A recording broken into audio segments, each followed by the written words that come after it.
We left off last week talking about the dream that Nebuchadnezzar had, and he needed somebody to interpret the dream, and nobody could do it, and you can read about all that in the first half of Daniel 2. Well, eventually Daniel gets called in, and he's gifted, but he's not that gifted, so he calls his buddies together, Shadrach, Meshach, and Abednego. They have a prayer meeting, and boom, that night God answers the prayer, and Daniel tells it. Now, I don't know,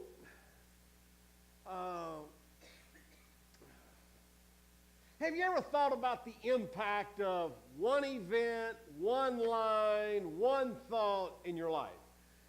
For instance, we're singing that song, and it says, we sing to God, I honor you in all I do. That's a powerful line. Do you? So I'm sitting there thinking of that, and we're singing it, and my mind went back to a line I heard from the late Zig Ziglar, and he would talk about his marriage, and of course, I don't know if you've heard of him, and he would always talk about his wife as the redhead. That's how he always talked about her, and he would call her the redhead. And if you heard him speak, you never knew her name, but you knew she was the redhead, okay? So, anyway, and here's what he wrote in one of his books. And he said, and he wrote a really good book, and you can probably pick it up in paperback for a penny somewhere, at least on Amazon, and I forget the name of it, but it's a really good book. I have it, and I've read it a couple times. But anyway, and then look, he says, he lived every day knowing that he wanted to lay down, put his head on the pillow at night, knowing that he had not done one thing that would have offended his wife.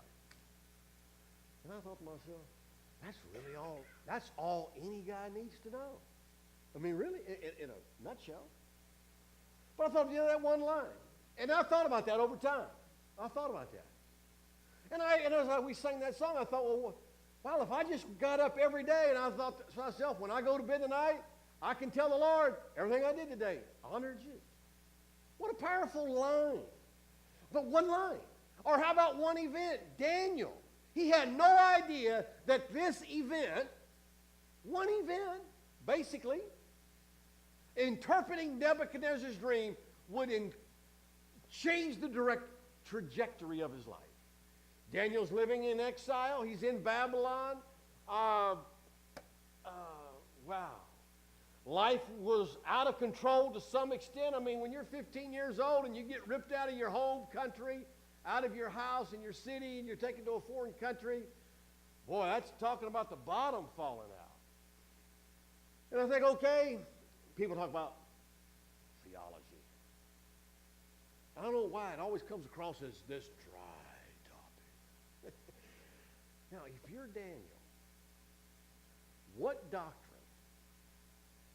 do you need more than anything else? You know what you need? You need to know that God is sovereign. That God is in control and that He governs the events of history.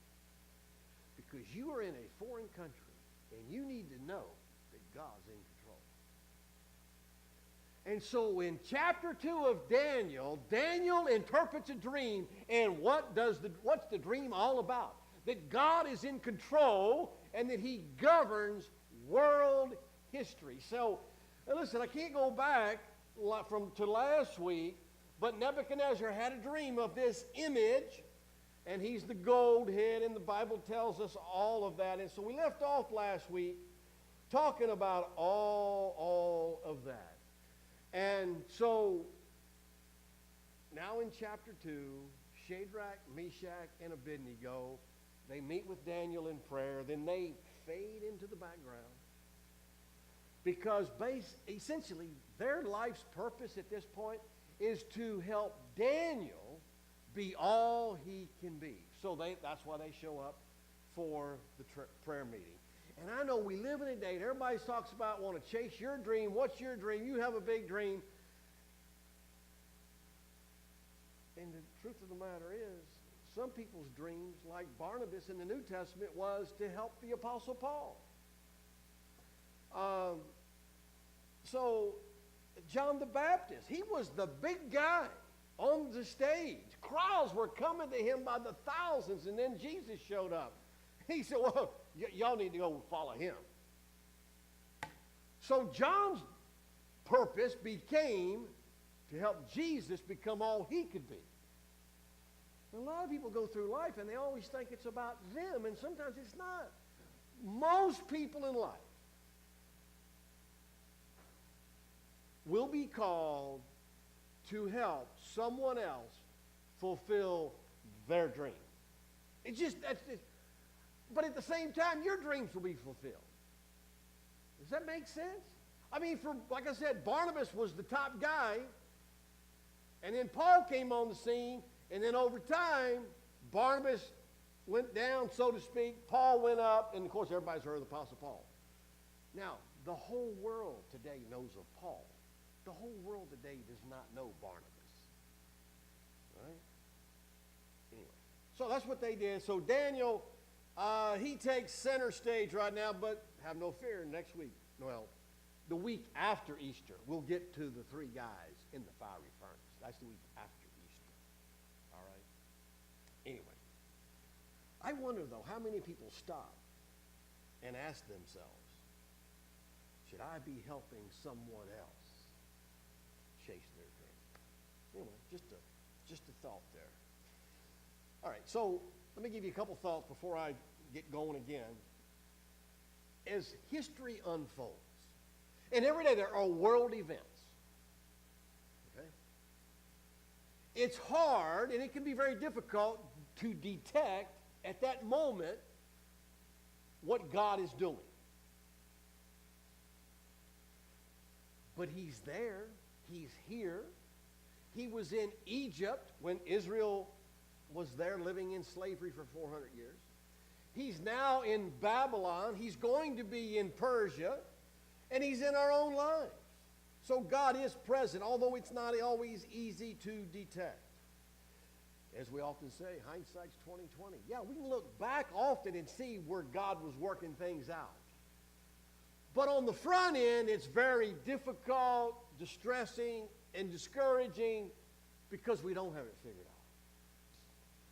out. Another thought is that God foretold Israel's Egypt. Okay. God told Abraham, I'm going to create a nation, and they're going to live in Egypt for 400 years. Now, if God can tell Abraham that they're going to be in Egypt for 400 years, you know what that means? God is telling Abraham there will be providential events along the way until I get them out. That's really what he's saying. So you and I should expect providential events, even in our own history, if you will. And as we go through Daniel, I hope I can clarify this a little bit. Let's suppose you lived in the 1600s, and you're looking at the Bible. Now, here's what people do. They try to look at prophecy or events yet to unfold, and then they try to ascertain how they could actually happen in their own lifetime. Now, there was a time in American history particularly when there was this idea that the world was getting better and better and better. Okay, those days are now gone. Nobody's looking around now and saying we're getting better and better and better. But I don't want to get ahead of myself. All I'm saying is that Daniel is in captivity, and there are providential events taking place in Daniel's life and in the history of the world. And that's what Daniel is about to talk about. And then to cap it all off, God has promised an eternal kingdom, and Jesus Christ is the king. See, we live in America, so we think democracy is the best kind of government. Well, it probably is because we're all fallen and sinful creatures. We don't know what it would be like to have a benevolent dictator. We don't know what one of those are. Jesus Christ will be the king. He will be a benevolent, listen, we're talking about a completely righteous king. Always does right across the board. That's beyond our thinking. But one day the kingdom is coming. And Jesus will rule and reign from Jerusalem. And if I have time, later on in the series, we'll talk about Jerusalem, but we'll see how all that unfolds. This is fascinating stuff. I just hope that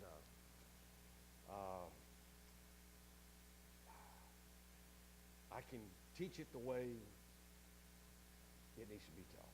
All right. So let's read to the text. Let's go back to the text, and let's see what we got. So there should be a fourth kingdom.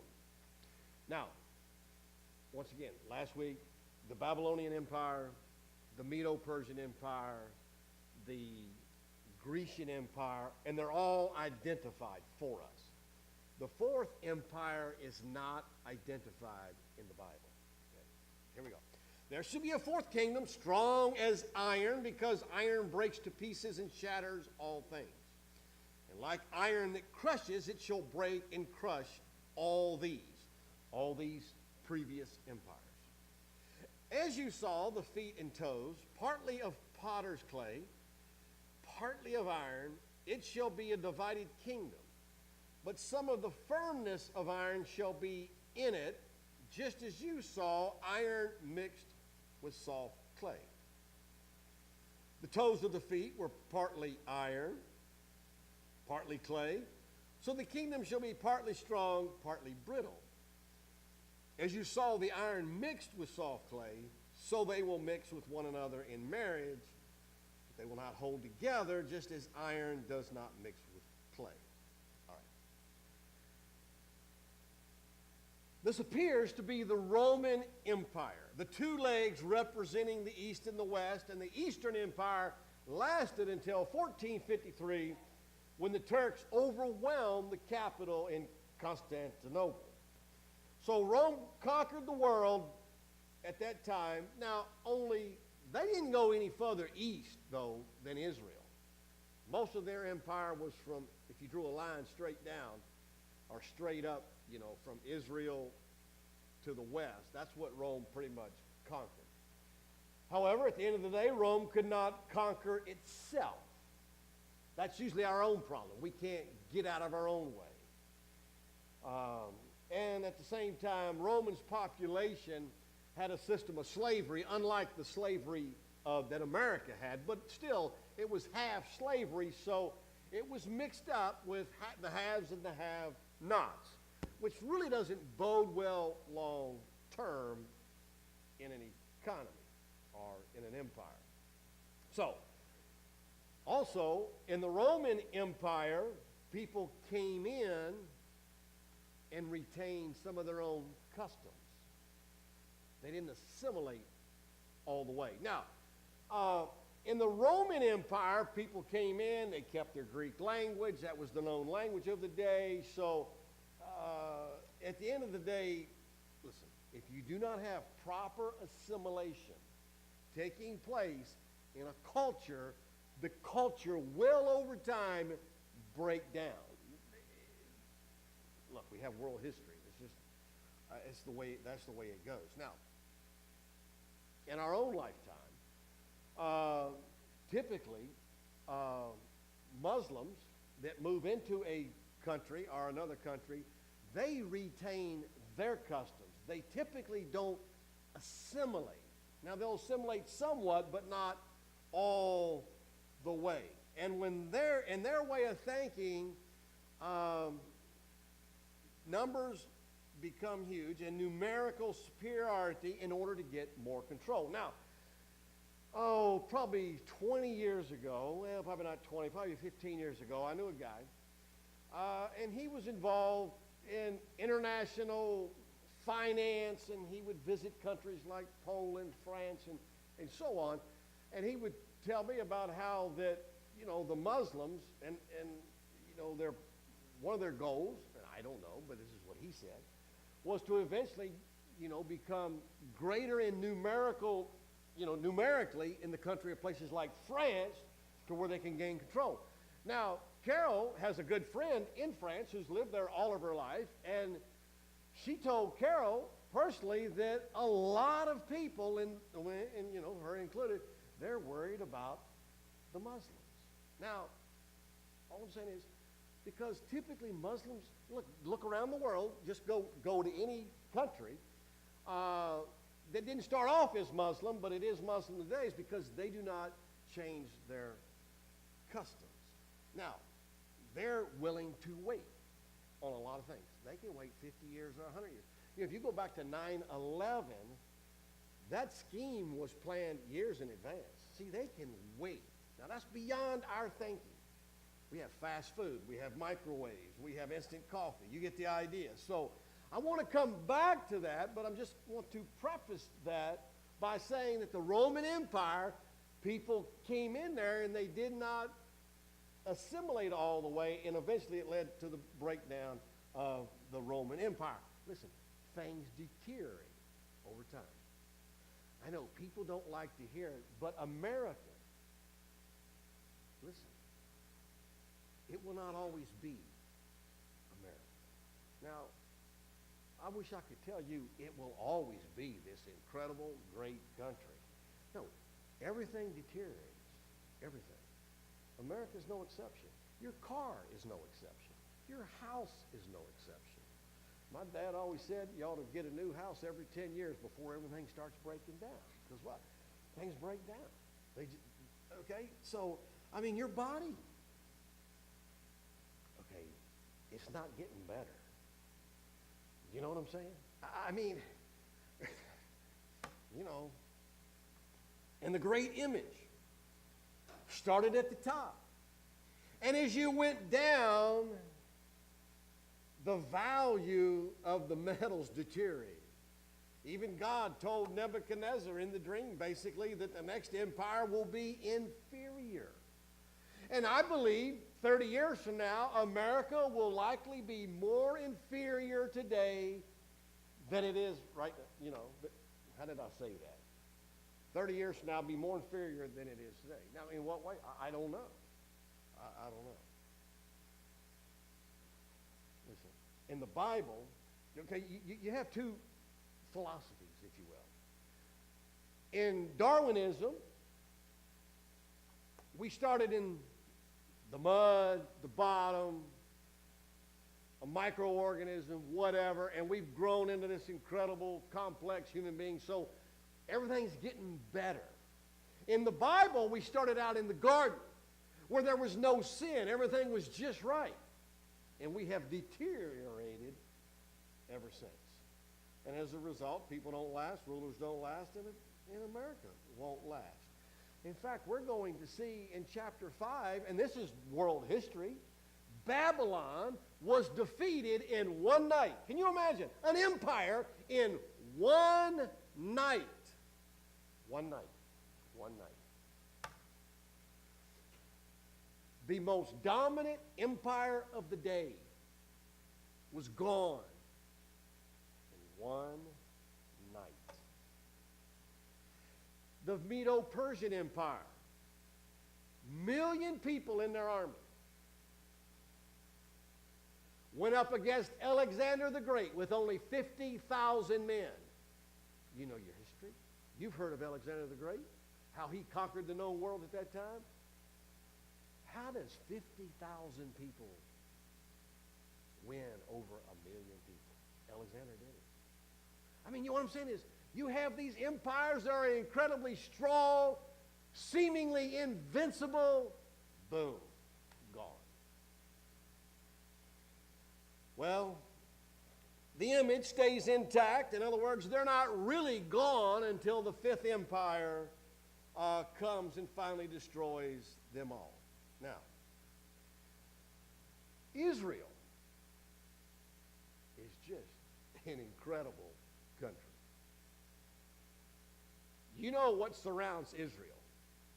Less than 8 million Jews in Israel, surrounded by hundreds of millions of Muslims from Egypt to Syria to Iraq to Iran to Yemen. You just look at the world map. Turkey, everywhere.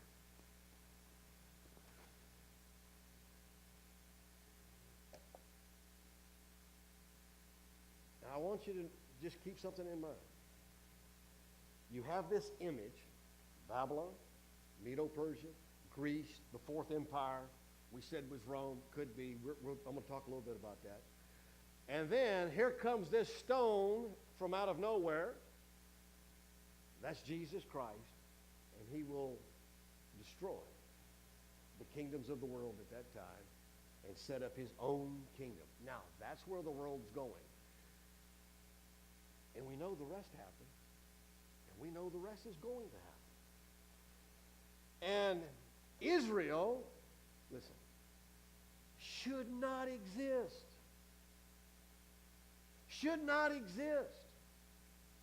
How could less than 8 million Jews survive surrounded by hundreds of millions of Muslims whose primary goal is the annihilation of Israel? I think, I may have the date wrong, but you can look it up. I think it was in 63. I forget, or 73, could be 80, whatever. And the PLO and all that, and that's one of their big things. No, Israel must go. But they're back in the land. Now, if you'll recall, now think about it. In 586, in 605 BC, Daniel's taken captive. 597, Babylon comes back, takes more Israelites captive, comes back in 586 BC, destroys the temple, the city, and takes more captives. So they're living, thousands of Jews now living in Babylon, and yet after the Babylonian Empire fell, Medo-Persia came into power, Cyrus allowed the Jews to start going back in about 535 BC. 70 years after 605 BC. God called it to the day, if you will. And we'll probably get there later on in Daniel where God called the crucifixion of Jesus Christ down to the very hour. It's coming, but we hadn't got there yet. Because God is a perfectionist. I mean, he's not a nanosecond late on anything. Can you imagine? Now, that's just beyond our comprehension because we're 5 minutes late, we're okay. Not God. All right. Then Israel gets back into the land, and what happens? The Romans came in, destroyed the city in AD 70, and the Jews are scattered everywhere. And the Apostle Peter writes a book to those Jews who are scattered everywhere. So does James. Of course, James wrote earlier, but he still wrote to the Jews. So Jews were scattered, and now, all of a sudden, in 1948, Israel is back in the land, and they become a nation. So Israel is back. Now, if I can just bring all this up to date, if I can, briefly, somewhat quickly. All right. In Genesis chapter 10, there's a story about Nimrod and how he built this town. It's called Babel.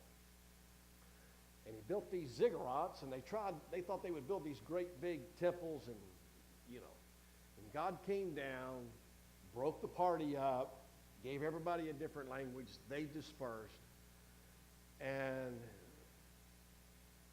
we still talk about Babel. We know it as Babylon. Babylon is talked about throughout the Bible. We find it here in Daniel because that's where the empire was.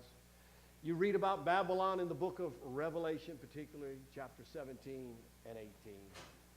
And today we know about Iraq, which that's where Babylon is in modern day Iraq. 50 years ago, nobody cared about Iraq.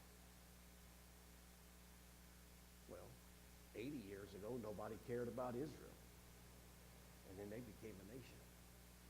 Today, nobody cared about Iraq some time ago, but today, they're in the news every day. So may I suggest to you that Babylon is back. Remember the image. The image is there when the stone comes. All four empires are there when the stone comes and destroys them all. Well, let's talk about the Medo-Persian Empire. All right? Persia was Persia. Till 1935, it became known as Iran. Now, we all know about Iran, and of course, you know, the big story there is nuclear stuff and their capabilities and so on. My only point is that Persia is back. All right?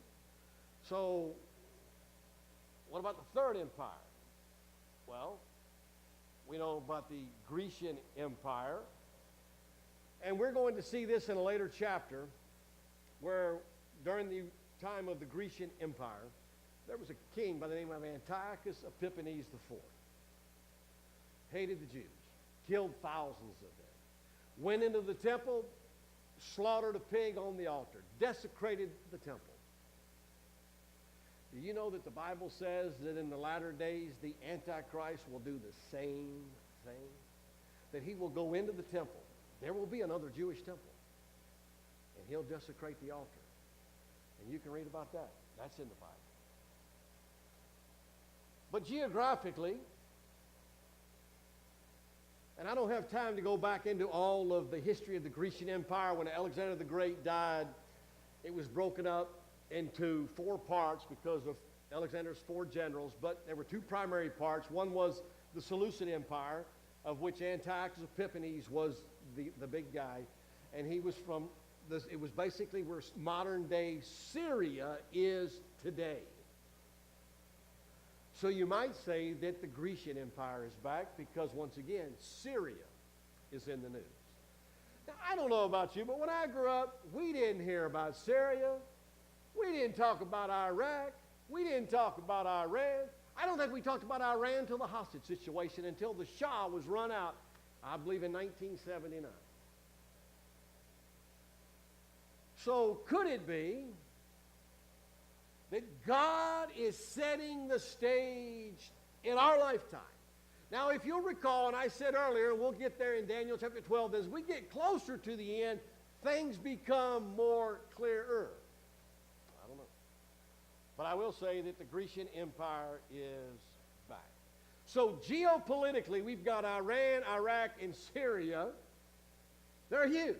Now, we don't hear much about the Roman Empire, and I'm going to talk about that in more detail in chapter 7 because Daniel has another dream and vision, and it expands on chapter 2. But I want to ask you if Rome is back, because as I said, the capital on the eastern side was in Constantinople, and we know where that is. That kind of puts us in Turkey, and Turkey's in the news. So could we say that Rome is back? I'm just throwing out some questions here. All four countries are a threat to Israel's security. Turkey, Iraq, Iran, and Syria. They're all a threat to Israel's security. And so the chatter around Israel's never ending. Jerusalem's the capital. However, no one wants to put their embassy in Israel because it will offend the Muslims. Okay? So they put their embassies in Tel Aviv. Anyway. Although America, I don't know, 20 years ago did buy the land, they just have not built the embassy there.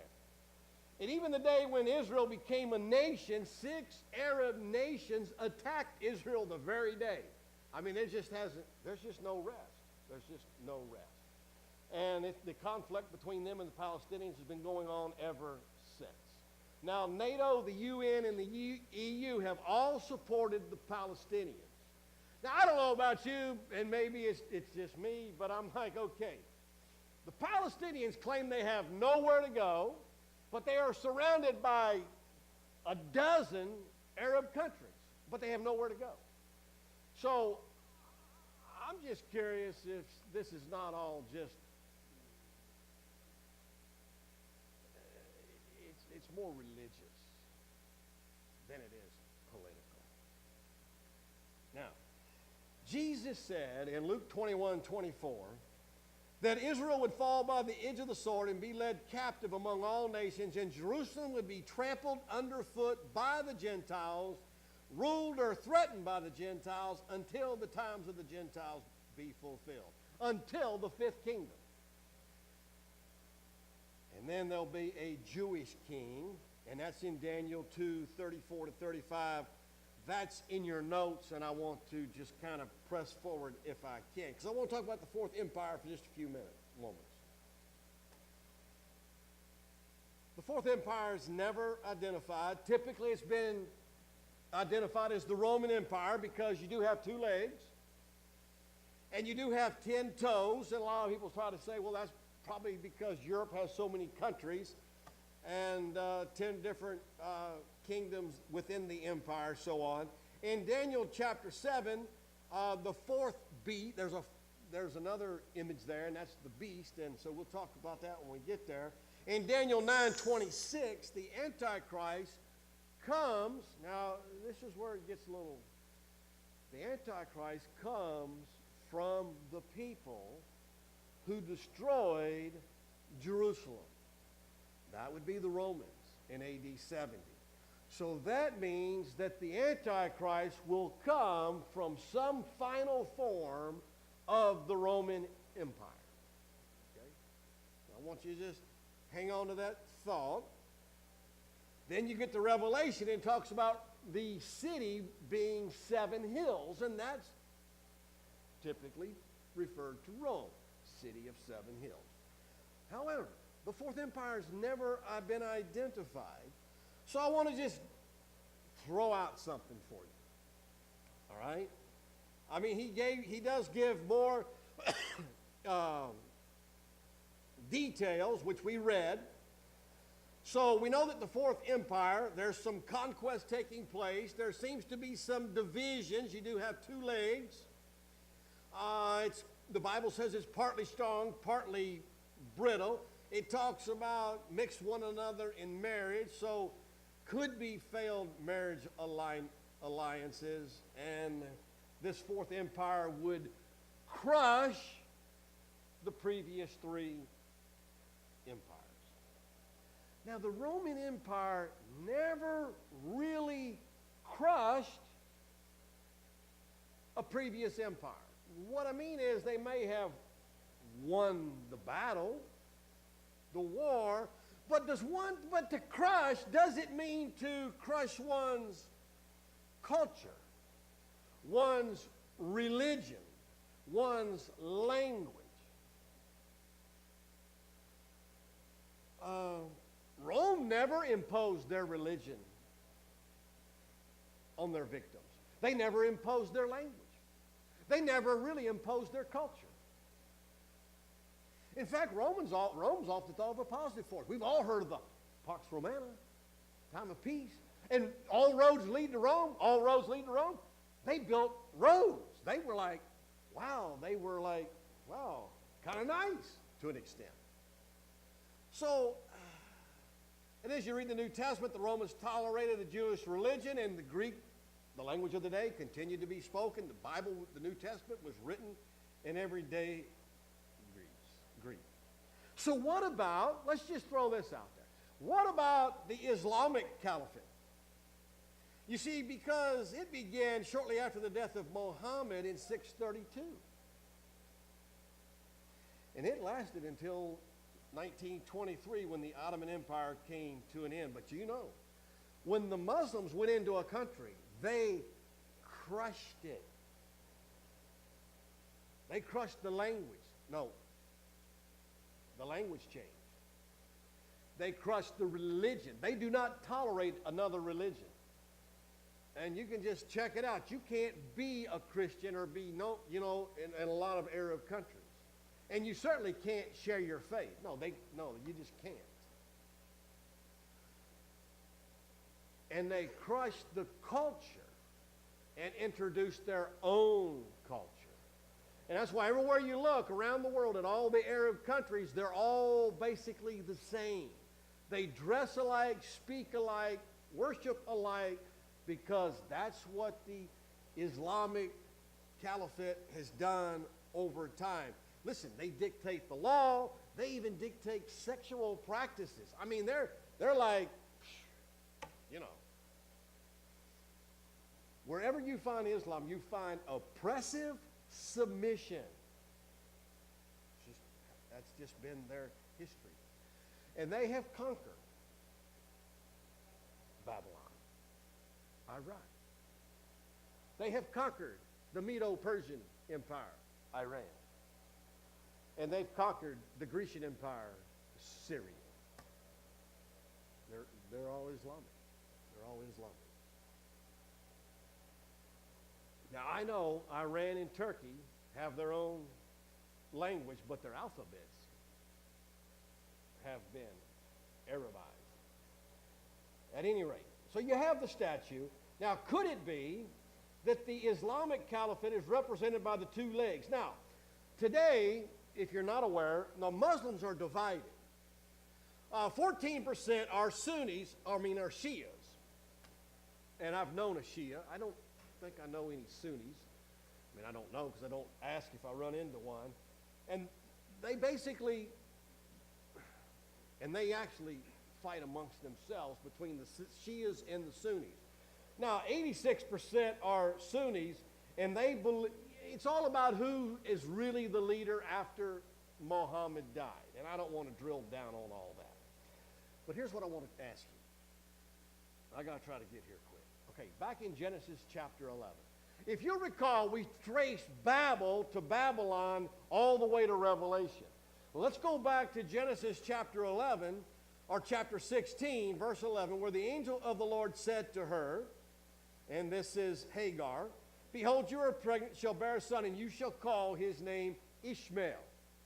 Now, Ishmael is the father of all Arabs. This is their origination. Isaac, the son of Abraham and Sarah, that's where the Jewish line came from. Now, you shall call his name Ishmael because the Lord has listened to your affliction. Now, he shall be a wild donkey of a man. In other words, his lifestyle would be outside of social acceptance. Now, listen. In our world, the Islamic cultures, the way they live, it's pretty much unusual and outside social acceptance to the rest of the world. All right. His hand is against everyone. In other words, your people, Ishmael, the Arabs, are who is going to be against everyone. And it seems like that's true of the Islamic culture. And everyone's hand against him. And he shall dwell, listen to this, over against all his kinsmen. There won't even be unity among brothers. And we've talked about the split, the Sunnis and the Shias. Of course, you can include the Jews also, because Isaac, there was certainly no unity there.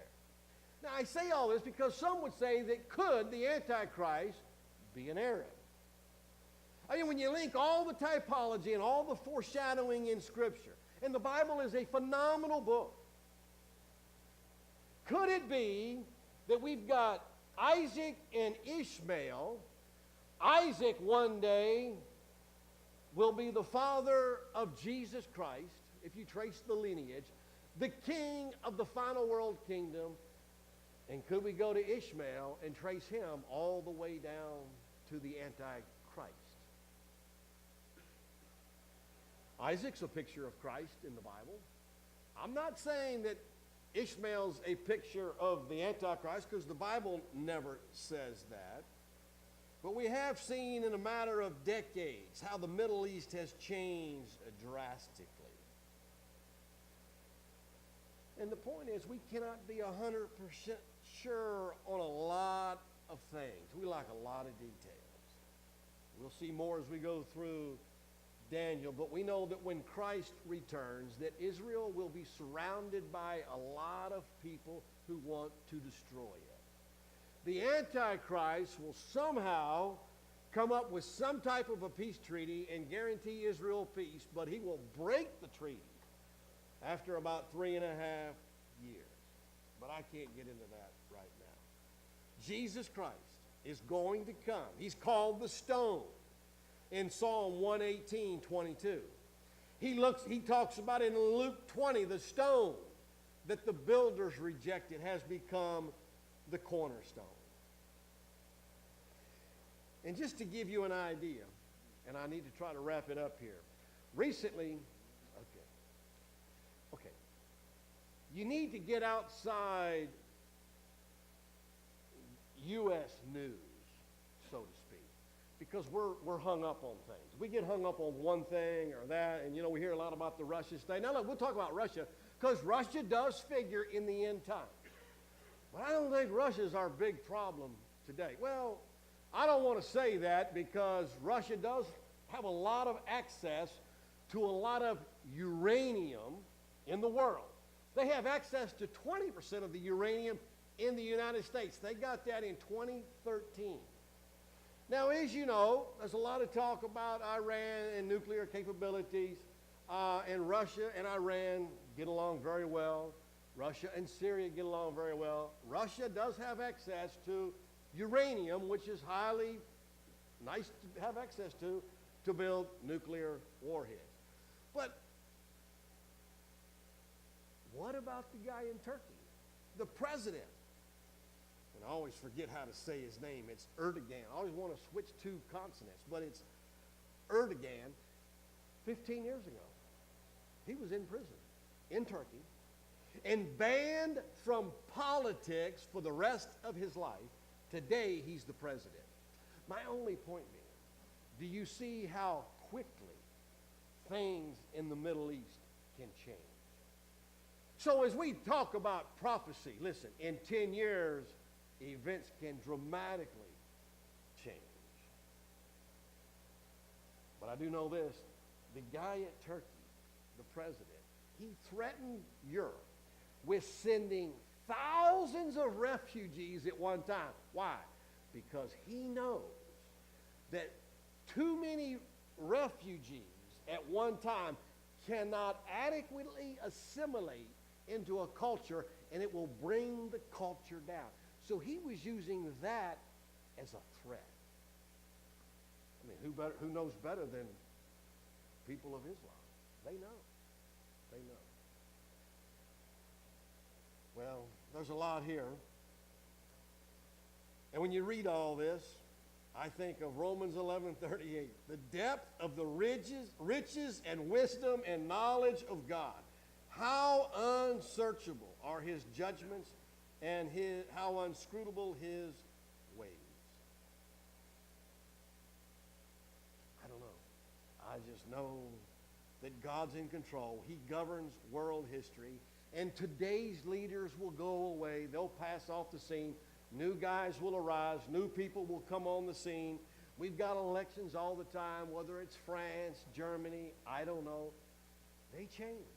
10 years, it'll be a whole different world, maybe, geopolitically. I don't know. I don't even know about our own country. I've always felt, I don't know if I'm not a prophet.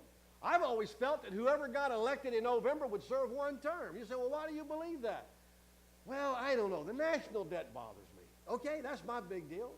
20 trillion? 20 trillion. And do you know, for the last several years, interest rates have been at zero. Now they're going up. It's just a different period. And the Fed printed over $4 trillion and put it into the economy. What if that hadn't happened?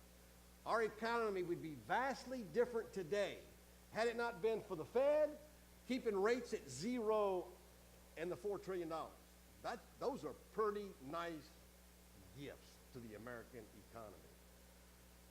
Now we get into real world economics. No more Fed printing, no more zero interest rates. Now what happens? I don't know. I heard one guy say the national debt will explode in 30 years. Maybe. Maybe. I just know this. Empires are episodes. They don't last. It's just an episode. A lot of details we'd like to know, but I know this. Nebuchadnezzar wanted his power to last forever, but it didn't. It didn't. Well, after Daniel interprets the dream, he and his three friends all get promotions in the kingdom. But I know this, God's kingdom is coming. True help is on the way, and true hope is on the horizon. In a very real sense, we're like Daniel. We're living in exile. We're living in a foreign country. Our citizenship is in heaven. If you're a believer, you have fears, I have fears, if you will. A lot I don't understand, but I know I can do what Daniel did. Here's what Daniel did. Daniel said, I'm in this empire, and you know what I'm going to do? I'm going to serve this empire, this government that I've been placed in, because that's what I've been called to do. And there are people who are called to serve in the government. All right? It's a great calling. And if that's where God wants you to influence people, that's where he puts you. And for Daniel, that's where he was. And then Daniel said, I'm going to do, not only am I going to serve, I'm going to enhance Nebuchadnezzar's empire the best I can as a believer. That's what I'm going to do. That's what God has called me to do. Thirdly, I'm going to take comfort in the fact that God is in control. Did I like coming to Babylon? No. But now I'm here. Now I'm here. And I'm going to take comfort in the fact that God is in control. And I can't imagine how Daniel thought when he got the interpretation of that dream. And he laid out the entire sweep of human history. And then at the very end, the dream of Jesus Christ ruling and reigning forever comes true. That's where we're going. That's where we're going. Let's stand for prayer, shall we?